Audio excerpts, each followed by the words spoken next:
Alright, let's go. Let's check this out. Let's check this out. Alright, ladies and gentlemen, it's your brother Bolo VNR, and it's 2:25 a.m. in the morning, and here we are. Please, y'all better hit that like button. Alright, we burning the midnight oil. I'm just saying, I gotta get up real early, and I got a whole lot of stuff to prepare before I even go to bed right now. So, yeah. Y'all better hit that like button, share this live, and support the platform. The donation links are all there. It's pinned at the top of the comment section. All right. This is important, ladies and gentlemen, and as the reason why I am not sleeping right now. The court delivers written reasons regarding the duty of financial institutions to provide information to the Integrity Commission to verify statutory declaration. June 25th, which was yesterday, 2 hours ago, 2.5 hours ago, the court delivered its written reasons in the matter concerning cooperation, right, on other bodies with the Integrity Commission, Section 7 of the Integrity Commission Act, yesterday confirming its order made on January 17, 2024. The learned judge declared, among other things, that the act must be interpreted to impose a duty upon the persons and entities to cooperate with the Integrity Commission by complying with the request for information. Cooperate, comply. Yes? Good. The court also held that the financial institutions are mandated to furnish, upon request, the information required by the commission to verify the statutory declaration. What that means is they gotta put the information together. They gotta present the information. That's what furnished means. All right.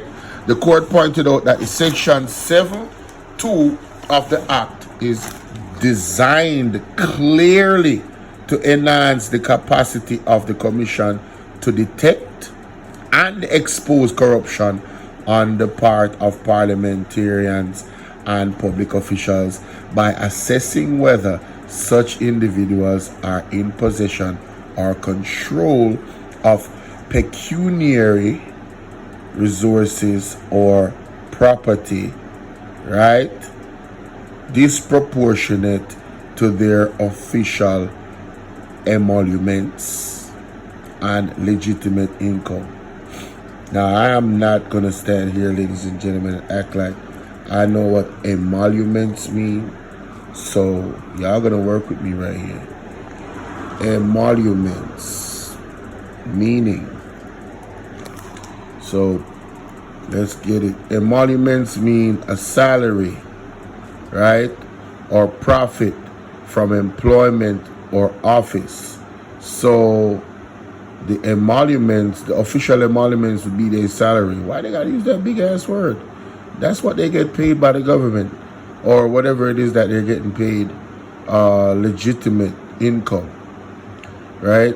So their legitimate income, they have to make sure that property or resources, pecuniary resources and property, disproportionate to their official, it's not disproportionate to their official income or legitimate income. Okay, got it. It was also contended that the disclosure of the requested information may infringe upon Barreta's client's constitutional right to privacy. Reliance was placed on Robinson Julian versus the Attorney General of Jamaica. In that case, the court recognized the right to privacy enshrined in the Charter to be an inherent right encompassing three dimensions. 1, personal privacy, informational privacy, and privacy of choice. While this court acknowledges that financial information is afforded the protection under the right to privacy, the circumstances of the instant case are distinguishable. Ladies and gentlemen, that is very important. All right. All that means is that this specific situation does not fall under the right to privacy. There's a distinction there. That's why they say the case is distinguishable.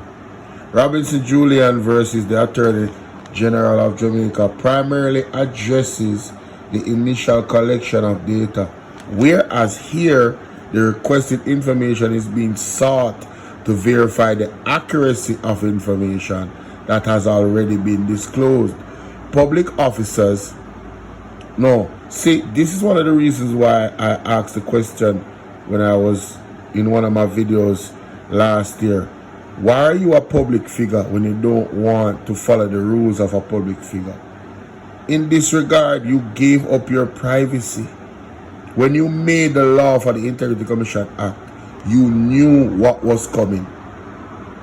They're doing their job under the law. They're going to dig into your finances. If there's something that cannot be verified, they're going to dig even deeper. Wherever the rabbit hole leads. Dennis Chung, you have to come down, but that's a whole other conversation. Public officers, in fulfilling their obligation to submit statutory declaration with information about their assets, in effect, consent to the verification of the provided data. Exactly. Once you're a public officer, right, to fulfill your obligation to submit the statutory declaration with information about your assets, in effect, you're consenting to the verification of the provided. It is a verbal contract. You understand this. Once you guys put the law in, Andrew Holness, you understood what was coming. But we all know why you guys sued the Integrity Commission. We all know. This consent is implied by the very nature of the statutory declaration process, where accuracy, transparency, and verification are essential. Consequently, such information falls outside the scope. I say again, consequently, such information falls outside the scope of the privacy protection the Charter aims to safeguard. The Integrity Commission, IC, acknowledges that these reasons have come to a critical time, right, when the Section 7 of the Act, the IC Act, is being reviewed by the Joint Select Committee. You guys see why they're reviewing it? They already knew they was going to lose this. They already knew. They already know that the Integrity Commission has been operating under the law. So Andrew, you have to go explain how you come by the house, how you come by the money them in the 28 bank account. Yes, you have to cooperate with the Integrity Commission by law. God now slave people, this is a big win. Long ways to go, but this is a big win. Father God now sleep. Tell me what you think in the comment section. Make sure to like, share, and subscribe. Don't keep it to yourself. You understand? One Bolo VNR 2.0 out here, bringing it to you. Again, ladies and gentlemen, this is a huge win. Alright? That is it.